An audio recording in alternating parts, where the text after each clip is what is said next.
من آلاف السنين مدينة بابل كانت واحدة من أعظم مدن العالم، مدينة بأسوار عالية وقصور ضخمة، والناس هناك كانوا عايشين تحت حكم ملك محدش يقدر يعترض على كلامه. لكن رغم العظمة والحضارة دي كان في مشكلة كبيرة عندهم.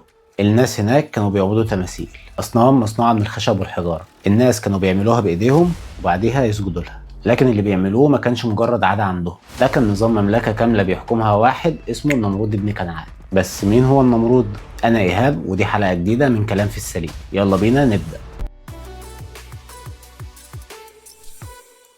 النمرود بن كنعان كان واحد من أقوى الملوك في عصره، ملك عنده جيش ضخم وسلطة مطلقة وأراضي كتيرة تحت حكمه، وكان شايف نفسه أعظم إنسان موجود على الأرض. ومن كتر غروره بنفسه ما بقاش شايف نفسه مجرد ملك عادي، ده بقى شايف نفسه إله، وبدأ يطلب من الناس إن هم يعبدوه من دون الله. وأي حد يرفض أو يعترض كان عنده مصير واحد بس بيقابله، وهو الموت. لكن ربنا سبحانه وتعالى كان كاتب إن في نفس الزمن يظهر شخص يوقف له، مش بجيش ولا بسلاح لكن بالحقيقة. في الوقت اللي كان فيه النمرود بيحكم بابل اتولد طفل صغير، والطفل ده هيبقى سبب في أكبر مواجهة بين الحق والباطل على مر التاريخ كله، وهو سيدنا إبراهيم عليه السلام.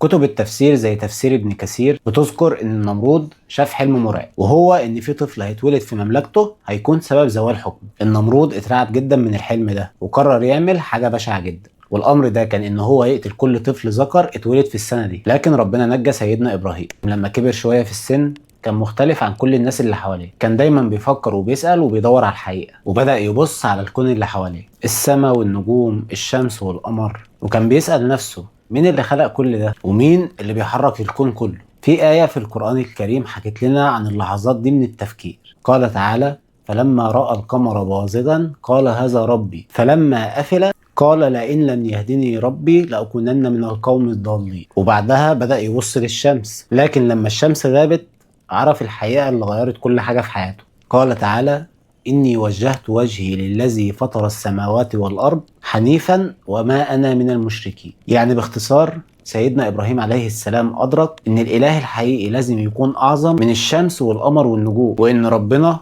هو خالق الكون كله. بعد ما سيدنا إبراهيم أدرك الحقيقة بنفسه قرر يواجه قومه وقال لهم إن هم ما ينفعش يعبدوا الأصنام، وطبعا كعادة الكفار والمشركين رفضوا كل الكلام اللي كان بيقوله. وكان قوم سيدنا إبراهيم عندهم معبد كبير بيحطوا فيه كل الأصنام اللي بيعبدوها. وفي يوم من الأيام كان أهل المدينة عندهم عيد وخرجوا وسابوا المعبد ما فيهوش أي حد، وهنا سيدنا إبراهيم عليه السلام قرر يعمل حاجة جريئة جدا. سيدنا إبراهيم دخل المعبد وبدأ يكسر في الأصنام واحد ورا التاني لحد ما كسرهم كلهم ما عدا صنم واحد بس، والصنم ده كان أكبر صنم فيهم. وسيدنا إبراهيم علق عليه الفاس ومشى. لما الناس رجعوا المعبد اتصدموا لما لقوا كل الأصنام اتكسرت، وبدأوا يسألوا بعض مين ممكن يعمل كده. بعضهم قال ان في شاب اسمه ابراهيم كان بيتكلم عن الاصنام وعمال يحاول يبعدنا عنها. وفعلا بعتوا لسيدنا ابراهيم وجابوه وسالوه قدام الناس كلها: انت عملت كده؟ سيدنا ابراهيم عليه السلام رد عليهم رد ذكي جدا. قال تعالى: بل فعلها كبيرهم هذا فاسالوهم ان كانوا ينطقون. يعني من الاخر اسالوا الاله بتاعكم لو كان بينطق هيقول لكم. وهنا الناس سكتوا لحظه وقعدوا يفكروا، لانهم عارفين الحقيقه ان الاصنام عمرها ما هتتكلم. لكن بدل ما يامنوا ويعترفوا بغلطهم قرروا يعاقبوا سيدنا ابراهيم، وسابوا سيدنا ابراهيم وراحوا اتكلموا مع الملك بتاعهم اللي هو النمرود. النمرود لما عرف الحكايه بعت عشان يجيب سيدنا ابراهيم عنده. لما سيدنا ابراهيم وصل النمرود بدا يتكلم معاه ويحاول يقنعه ان هو يرجع عن اللي بيعمله، لكن طبعا سيدنا ابراهيم عارف الحق فين. وحصل بينهم مناظره عظيمه اتذكرت في القران الكريم. قال تعالى: الم ترى الذي حاج ابراهيم في ربه ان اتاه الله الملك. النمرود استغرب من الكلام اللي سيدنا ابراهيم بيقوله وساله: مين ربك؟ قام سيدنا ابراهيم ردد عليه وقال له: ربي الذي يحيي ويميت. قام النمرود ردد عليه وقال له: انا احيي واميت. وبعد جاب 2 مساجين عنده، قتل واحد وساب التاني يعيش. قال له: شفت، انا احييت واحد وسبت التاني يموت.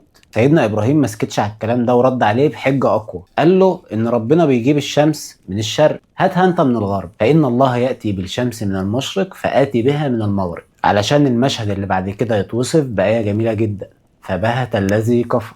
بعد ما المناظرة دي انتهت بين النمرود وسيدنا إبراهيم، النمرود اتكسف قصاد الناس اللي كان جايبه. هو في تفكيره كان فاكر نفسه إله، لكن شاب صغير قدر يحرجه قدام شعبه كله. وكالعادة لما الطغاة بيخسروا بالحجة والمنطق بيتجهوا دايما للقوة. النمرود قال للناس ان هم لازم يتخلصوا من سيدنا ابراهيم، لكن مش هيموتوا موت عادية كده، لا، ده كان عايز يعملوا عبرة لأي حد يفكر يعارضه بعد كده. فقرر هنا يحرقه حي. قال تعالى: قال احرقوه وانصروا آلهتكم إن كنتم فاعلين. فعلا بدأ قوم سيدنا إبراهيم يجمعوا الحطب، وكونوا من الحطب جبل عظيم جدا، وولعوا النار اللي من كبرها ما كانوش قادرين يرموا سيدنا إبراهيم فيها من قريب. ففكروا في حل إن هم يصنعوا منجنيق يرموا بيه سيدنا إبراهيم في قلب النار. في اللحظة دي كل أهل المدينة اتجمعوا عشان يشوفوا نهاية الشخص اللي عرض الملك بتاعهم وإلههم، وربطوا سيدنا إبراهيم ورموه في قلب النار اللي كان المفروض تحرقه في لحظات. لكن في اللحظة دي تحصل واحدة من أعظم معجزات ربنا سبحانه وتعالى. قال تعالى: يا نار